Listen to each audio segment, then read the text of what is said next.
मुख्य धारा के चैनलों पर आरोप लग रहा है कि इजराइल के भीतर जो तबाही हुई है उसकी सही तस्वीर नहीं दिखाई जा रही है। इजराइल को अंदाजा नहीं था कि ईरान इस हद तक प्रहार करेगा और तेल अवीव को नुकसान पहुंचा देगा। शुक्रवार को CNN ने अपनी रिपोर्ट में कहा है कि वीरशेरा में माइक्रोसॉफ्ट के दफ्तर को ईरान ने ध्वस्त कर दिया है। यह भी लिखा जा रहा है कि इजराइल अपने विमानों को साइप्रस से उड़ा रहा है, तेल अवीव से नहीं उड़ा रहा। क्या वाकई ईरान ने इजराइल को भारी नुकसान पहुंचाया है या ये भी प्रोपेगेंडा का हिस्सा है? इस बीच एक नई खबर ये आई है कि ईरान के अली शमखानी गंभीर रूप से घायल हैं, मरे नहीं हैं, जबकि इजराइल का मीडिया कह रहा है कि शमखानी को मार दिया गया है। इजराइल के प्रधानमंत्री नेतन्याहू कह रहे हैं कि ईरान के सभी परमाणु ठिकानों पर हमला कर देंगे।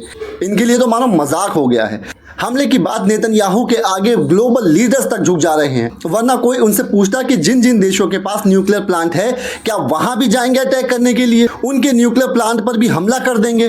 तो ये कितना खतरनाक परिणाम हो सकता है। इंसान से लेकर पेड़ पौधे पशु इन सब पर क्या असर पड़ेगा। रूस के एटॉमिक एनर्जी कॉर्पोरेशन के मुख्य अलेक्सी लिखाचेव ने कहा है कि अगर इजराइल ने बुशहर के न्यूक्लियर प्लांट पर हमला किया तो तबाही मच जाएगी। इस तरह का हमला करके आप अच्छे और बुरे का फर्क मिटा देते हैं।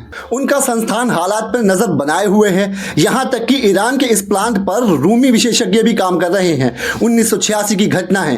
पूर्व सोवियत संघ के चेरनोबिल परमाणु प्लांट के रिएक्टर में अचानक से धमाका हो गया। आज ये जगह यूक्रेन में है।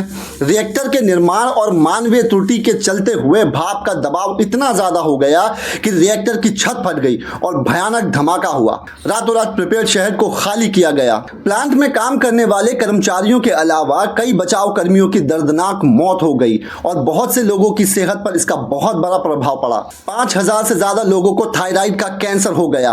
15 लोगों की मौत हो गई।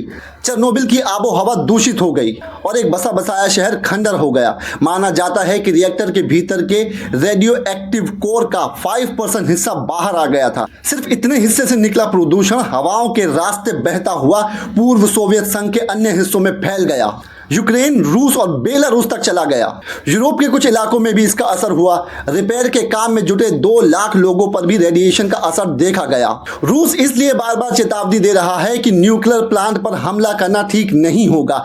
रूस के राष्ट्रपति पुतिन ने साफ कह दिया है कि ईरान के न्यूक्लियर प्लांट में जो भी रूसी विशेषज्ञ काम कर रहे हैं वहां से नहीं हटाए जाएंगे। इसका मतलब है कि उधर से चैलेंज आ रहा कि अगर इस हमले में रूसी नागरिकों को कुछ भी हुआ तो देख लेना। अमेरिका अगर ईरान को कह सकता है कि उसके नागरिकों को कुछ नहीं होना चाहिए, तो क्या रूस इजराइल को नहीं कह सकता? ईरान के पास परमाणु बम है या नहीं है, यह सवाल हर दिन बड़ा होता जा रहा है, उलझता भी जा रहा है। अब इसमें यह सवाल जुड़ गया है कि न्यूक्लियर प्लांट पर बम गिराकर मिलेगा क्या? ईरान के न्यूक्लियर प्लांट पर हमला करने के बाद क्या इजराइल का मकसद पूरा हो जाएगा? नहीं होगा। उसका मकसद यहीं तक सीमित नहीं है। क्या न्यूक्लियर प्लांट पर हमला करने के बाद इजराइल के झूठ का जवाब मिल जाएगा? पहले साबित तो करें कि ईरान के पास बम है। CNN की पत्रकार है अमन पोर, उन्होंने ईरान के उप मुख्यमंत्री अब्बास अराक्ची का इंटरव्यू किया। उन्होंने पूछा कि आपकी सरकार ने 60% एनरिचमेंट यूरेनियम का उत्पाद क्यों किया है? तो उनका जवाब था कि हमने वही किया है जो IAEA के नियमों के अनुसार कर सकते थे। हमारे पास और कुछ नहीं है, कुछ भी गलत नहीं किया है। IAEA के इंस्पेक्टर तो ईरान आए थे, उनकी अलग अलग रिपोर्ट से इसका सबूत मिल जाता है कि 60% एनरिचमेंट पर कोई बैन नहीं है, लेकिन इसका इस्तेमाल ईरान पर हमला करने के लिए किया जा रहा है, जिसकी ईरान को आदत पड़ चुकी है। तो इजराइल को बहस में इस बात को लेकर कोई सफलता नहीं मिल पा रही है कि ईरान के पास परमाणु बम है या नहीं है। वो किसी भी तरह से अपने हमले को उचित नहीं ठहरा पा रहा है। बॉम्ब का तो समझ आ रहा है, लेकिन नेतन्याहू के बयान का किसी को कुछ समझ नहीं आ रहा है। अब इस नेता को कैसे समझाया जाए? ना तो कोई पॉलिटिकल साइंस वाला समझ पा रहा है, ना कोई साइकोलॉजी का प्रोफेसर समझ पा रहा है। इनके बेटे की शादी रोक दी, ये बड़ी कुर्बानी हो गई है। 2 साल से बच्चों पर, महिलाओं पर बम गिरा रहे हैं। क्या ये दुनिया इस हद तक नकारा हो चुकी है कि उसे कुछ समझ नहीं आ रहा है? नेतन्याहू किस मिट्टी का बना है कि आज अमेरिका भी इनके शिकंजे में जकड़ा नजर आता है? गाजा में नरसंहार के बाद ये कैसा इजराइल बनाना चाहते हैं? क्या इन्हें नहीं पता कि आज नहीं तो कल नरसंहार की एक एक दास्तान दर्ज होगी, बल्कि इसी समय में दर्ज हो रही है। बार बार ईरान कह रहा है कि बम नहीं बनाया है, बम नहीं बनाया है। इससे तो आप ईरान को यह समझने की छूट दे रहे हैं कि बम नहीं भी होगा तब भी हम आप पर हमला कर देंगे। अमेरिका के अंदर कितने सवाल उठ रहे हैं कि ईरान के पास बम है, पहले इसका सबूत तो दो। कब 5, 10, 100, 50 लोग मिलकर इन नेताओं को आगे कर दुनिया को युद्ध में झोंक सकते हैं। बॉम्ब के साथ एक सवाल भी जुड़ा हुआ है, और सवाल यह है कि क्या इजराइल और अमेरिका ईरान के अंदर रिजीम चेंज करने में कामयाब हो पाएंगे या नहीं। इजराइल जिद पे अड़ा है कि खामनेई को बचने नहीं दिया जाएगा। भाषा देखिए इजराइल की, इजराइल कह रहा है आयतुल्ला अली खामनेई को जीने की अनुमति नहीं दे सकते, क्योंकि खामनेई खुद आदेश देते हैं कि अस्पताल पर हमला करना है। गजा के अस्पतालों पर हमला करने का आदेश कौन दे रहा था? किसके आदेश से वहां 3 दर्जन से अधिक अस्पतालों को मिट्टी में मिला दिया गया? इराक के शीर्ष शिया धर्मगुरु ग्रैंड आयतुल्ला अली सिस्तानी ने ईरान के नेतृत्व को निशाना बनाने के खिलाफ चेतावनी दी है। 19 जून को उन्होंने कहा है कि ईरान के धार्मिक और राजनीतिक नेतृत्व को निशाना बनाएंगे तो पूरे क्षेत्र में विनाश आ जाएगा। रूस के राष्ट्रपति के प्रवक्ता ने कहा है सत्ता परिवर्तन की कोई भी बातचीत कल्पना के परे है। रूस और चीन सत्ता परिवर्तन के पक्ष में नहीं है। नेतन्याहू भी बीच बीच में बयान बदलता है कि वो सत्ता परिवर्तन नहीं चाहते, लेकिन इस युद्ध का परिणाम यही होगा। इसके रक्षा मंत्री बयान देते हैं कि खामनेई को जीने का अधिकार नहीं है। सत्ता परिवर्तन को लेकर 100 तरह का प्रोपेगेंडा चल रहा है। एक तरफ ये चलाया जा रहा है कि ईरान की लीडरशिप को खत्म कर देंगे, दूसरी तरफ ये भी प्रोपेगेंडा चल रहा है कि ईरान की जनता मौजूद नेतृत्व के खिलाफ विद्रोह कर देगी। एक तीसरा प्रोपेगेंडा ये भी चल रहा है कि इजराइल के हमले से घबराकर तेहरान के लोग भाग रहे हैं। एक काम करिए, आपस में सब लोग बैठकर तय कर लीजिए, डिसाइड कर लीजिए क्या कहना है। अगर हजारों लोग तेहरान छोड़कर भाग रहे हैं तो विद्रोह करने की योजना कौन बना रहा है? किससे उम्मीद कर रहे हैं? क्या जान बचाकर भागने वालों से आप सत्ता परिवर्तन की उम्मीद लगाए बैठे हैं? या फिर इजराइल ईरान के टीवी चैनलों को क्यों हैक कर रहा है? जब वहां की जनता विद्रोह कर रही है तो आप टीवी क्यों हैक कर रहे हैं? आप ऊपर से बॉम्ब गिराओ और लोग कमरे में बैठकर टीवी देखेंगे कि इजराइल अभी हैक करेगा और फर्जी प्रदर्शन का वीडियो दिखाएगा, और उसे देखकर ईरान के लोग विद्रोह करेंगे। ये तो वैसा ही मामला है कि यूक्रेन हमला करने वाला है। रूस, ईरान और इजराइल के हमले संयम की सलाह दे रहे हैं। इजराइल का कुछ भी नहीं चल पा रहा है सिवाय इसके कि अमेरिका उसके आगे मजबूत हो जाए। अमेरिका के खिलाफ ईरान में नारे लगने की खबरें हैं। ईरान में 600 से अधिक लोगों के मारे जाने की खबरें आ रही हैं। जिस तरह से इजराइल के भीतर नुकसान की खबर आ रही है वही हाल ईरान का भी है। न्यूज़ की एक एंकर मार्ट मैकेलन ने ईरान के शाह के बेटे रजा पहलवी से पूछा, क्या आप शाह के तौर पर कुछ समय के लिए ईरान लौटने के लिए तैयार हैं? तो रजा पहलवी कहते हैं कि मुझे कुछ समय के लिए नेता का रोल अदा करने के लिए टाइटल की जरूरत नहीं है। मुझे लगता है लोग मेरी तरफ इसलिए देख रहे हैं क्योंकि वे मुझ पर भरोसा करते हैं। इसलिए कहा जाता है कि देश कोई भी हो, वहां अगर लोकतंत्र है तो विपक्ष को भी मजबूत करना चाहिए। उस देश को, उस लोकतंत्र को हथियारों के सौदागर आलू बेगन का भरता बना देते हैं। 20-20 साल से एक ही पार्टी का राज चलता आ रहा है। किसी को पता नहीं कि सरकार के भीतर क्या चल रहा होता है। सत्ता बदलती रहती है तो कम से कम लोकतंत्र का पहिया घूमता रहता है। रही बात ईरान में सत्ता परिवर्तन की, तो उसे लेकर साफ नहीं है कि हवाई हमले से सत्ता परिवर्तन वहां कैसे हो जाएगा। अगर ईरान की सत्ता को इजराइल हटा देता है तो कैसे भरोसा किया जाए कि वहां के हालात इराक, सीरिया, अफगानिस्तान और लीबिया से अलग होंगे। ईरान और इजराइल के बीच इस झगड़े को आप ये मत समझकर देखिए कि कोई जटिल मामला है, बिल्कुल नहीं। इंटरनेशनल पॉलिटिक्स है, समझ नहीं आएगी। ऐसा मत सोचिए जैसे बाहुबली आपके जिले में प्लॉट कब्जा कर लेते हैं और आप दशकों मुकदमा लड़ते हुए इस दुनिया से चले जाते हैं। अब पता चल रहा है कि दुनिया में सैनिक क्षमता का डंका बजवाने वाला देश इजराइल अपने सैनिक ठिकाने कहां बनाकर बैठा है? आम लोगों के मोहल्लों में, अस्पतालों के बेसमेंट में, ताकि जब इन पर हमला हो तो नागरिकों पर हमले के बहाने हल्ला किया जा सके। नागरिकों की सुरक्षा के लिए सैनिक ठिकाने बनाए जाते हैं। ऐसा लग रहा है कि इजराइल में सैनिकों की सुरक्षा के लिए नागरिक ठिकाने बनाए गए हैं। कोई दलील उसकी जम नहीं रही है सिवाय इसके कि हम दादा हैं, हमको बम मारने का मन किया तो हम मारेंगे। अब इन पर आइए, आप हैं अमेरिका के राष्ट्रपति, क्या वाकई आपसे फैसला नहीं हो पा रहा है कि ईरान पर हमला करना है या नहीं करना है? ये भी कोई नया झांसा तो नहीं है कि 2 हफ्ते के बाद हमले को लेकर फैसला लेंगे ताकि बाद में ये कह सकें कि हमने बातचीत का प्रयास किया, समय लिया तो अब हमला कर रहे हैं। इजराइल अपनी योजनाओं पर 2 दशकों तक इंतजार कर सकता है, 2 सप्ताह और इंतजार कर लेगा, लेकिन 2 हफ्ते में क्या बदल जाएगा? 2 साल से गजा में नरसंहार चल रहा है, अमेरिका से तो रोका नहीं गया। आज भी हर दिन गजा में हत्याएं हो रही हैं, तो इस 2 हफ्ते में बातचीत से क्या निकल जाएगा? क्या अमेरिका अपनी शर्तों को छोड़ देगा? कैसे मान लेगा कि वह नागरिक इस्तेमाल के अपने न्यूक्लियर प्लांट को बंद करने जा रहा है?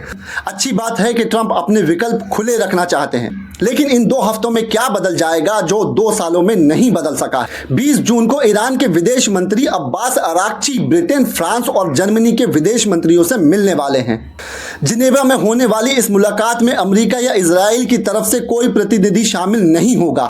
अगले हफ्ते में कूटनीति हल हासिल कर पाने की एक खिड़की खुली है। यूरोप चाहता है कि युद्ध बड़ा ना हो, लेकिन क्या ट्रंप ईरान के टोटल सरेंडर की अपनी शर्त से पीछे हट जाएंगे? उनके कंफ्यूज होने को लेकर अमेरिका में आलोचना हो रही है कि खुद को निर्णायक फैसला लेने का दम भरते हैं मगर फैसला नहीं ले पा रहे हैं। अमेरिकी मीडिया में उनके कई बयान चलाए जा रहे हैं जिनमें ट्रंप अलग अलग समस्याओं के बारे में कहते हुए सुने जा सकते हैं कि 2 हफ्ते में ये कर देंगे, 2 हफ्ते में वो कर देंगे। ट्रंप को समझना होगा कि हर किसी के बस की बात नहीं है कि रात को 8 बजे टीवी पर आए और नोटबंदी की घोषणा कर दी।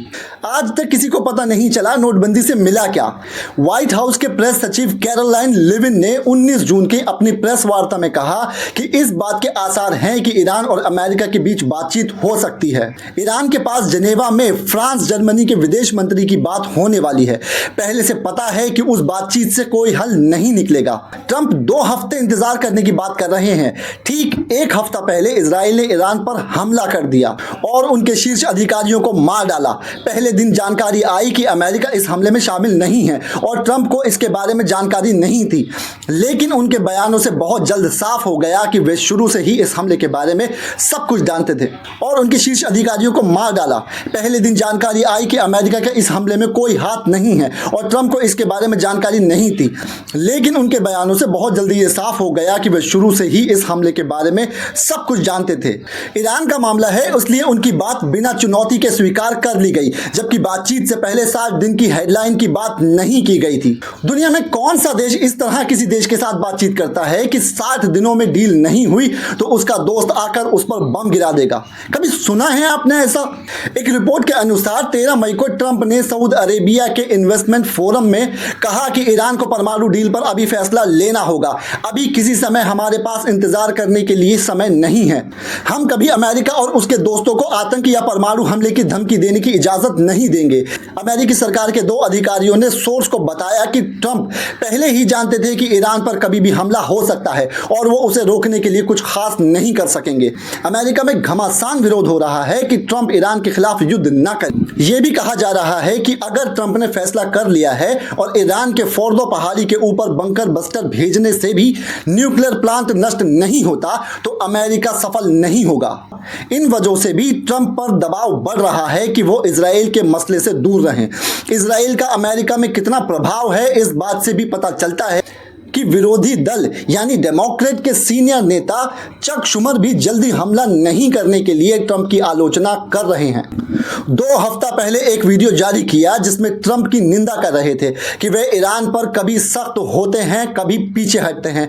उन्होंने मांग की है कि डील की सारी जानकारी सार्वजनिक होनी चाहिए और कोई साइड डील नहीं होनी चाहिए। सवाल यह है कि क्या ईरान भी लंबे समय तक के लिए युद्ध चाहेगा? ईरान की आबादी फ्रांस, जर्मनी, स्पेन सबसे ज्यादा है। है। सवाल यह है कि क्या ईरान भी लंबे समय तक के लिए युद्ध चाहेगा? ईरान की आबादी फ्रांस, जर्मनी, स्पेन सबसे ज्यादा है और इजराइल की आबादी 1 करोड़ के आसपास है। तो इजराइल के लिए एक झटके में ईरान को मिटा देना आसान नहीं है। लेकिन क्या ईरान लंबी लड़ाई की हालत में है? कूटनीतिक रास्ता है मगर कोई विश्वसनीयता नहीं। कोई नेता, ग्लोबल लीडर इतना भरोसे लगे लायक नहीं है। कुल मिलाकर किसी के पास ठोस जवाब नहीं है। आसमान से उड़ती मिसाइलें देखकर लोगों को लगता है कि यह किसी वीडियो गेम जैसा, लेकिन असल में ईरान और इजराइल दोनों पर इस हमले के अलग अलग प्रभाव दिखाई दे रहे हैं। 13 जून के हमले में इजराइल ने ईरान की काफी मिसाइलों का नुकसान पहुंचाया और कई लॉन्चर भी ध्वस्त कर दिए। इजराइल के हमले के जवाब में ईरान ने पहली रात 150 मिसाइलें लॉन्च की, मगर हमले के 4 दिनों बाद दोपहर के हमले में सिर्फ 10 मिसाइलें लॉन्च की। जबकि पिछले साल अक्टूबर के हमले में ईरान ने पहली रात 200 मिसाइलें इजराइल पर दाग दी थी। अभी से ही उसका रक्षा तंत्र कमजोर पड़ने लगा है। 7 दिन हो गए हैं, ईरान ने अभी तक स्टेट ऑफ हॉर्मुज़ बंद नहीं किया है, पर बंद करने की खबरें जरूर आती रहती हैं। अगर बंद कर दिया तो तेल के बढ़े हुए दाम कुछ आप लोगों को भी देने पड़ेंगे। इस वक्त जो आप हमारा वीडियो देख रहे हैं, ईरान के साथ हैं या इजराइल के साथ हैं, इससे कोई फर्क नहीं पड़ता। आपको तेल के बढ़े हुए दाम के साथ रहना ही होगा और अपनी जेब ढीली करनी ही पड़ेगी।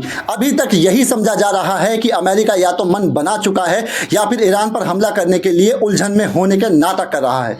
ईरान के लिए अमेरिका के दोनों प्रकार के मूड को समझना अब मुश्किल नहीं होना चाहिए। एक बार धोखा खा चुका है, डील के नाम पर बातचीत में उलझा रहा, पीछे से अटैक हो गया। तो ईरान सिर्फ इतने भर से शांत नहीं पड़ेगा कि ट्रंप 2 सप्ताह के बाद फैसला लेंगे। कभी भी कुछ भी हो सकता है।